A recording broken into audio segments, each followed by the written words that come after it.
Hi people, we're back again with another quick lesson. We're looking at another type of data. We've dealt with integers, which are whole numbers. We've dealt with double data types, which are decimal numbers or floating point numbers.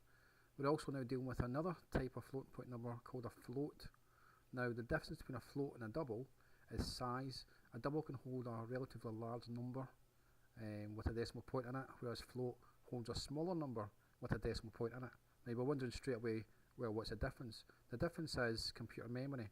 If you select a data type that has got lots and lots of space to hold a value, but only hold a small value in it, you're not using the full amount of space that's there.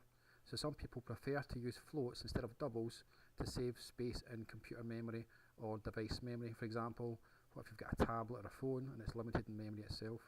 So we'll have a look at floats, but by default Java tends to like doubles.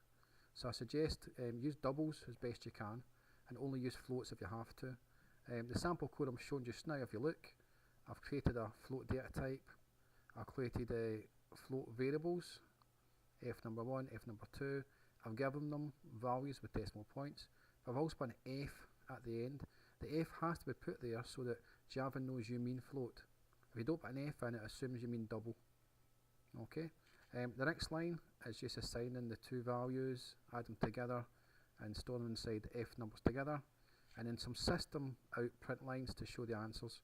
I've left some comments at the bottom there which I'll uncomment in a little while, but let's test out and see what this does.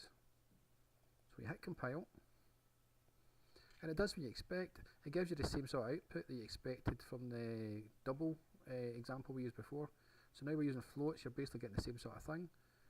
As I said, I suggest that you use doubles and don't just actually stick to floats. Floats are more complicated than they're worth. You're better off just sticking with double.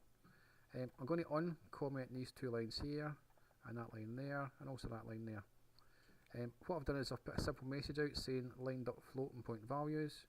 I've used the formatting system we've seen in the previous example to do with doubles, and I've specified they're all 6 to the left.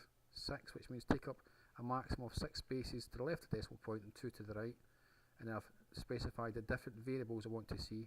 Let's compile and execute this and look at the new output.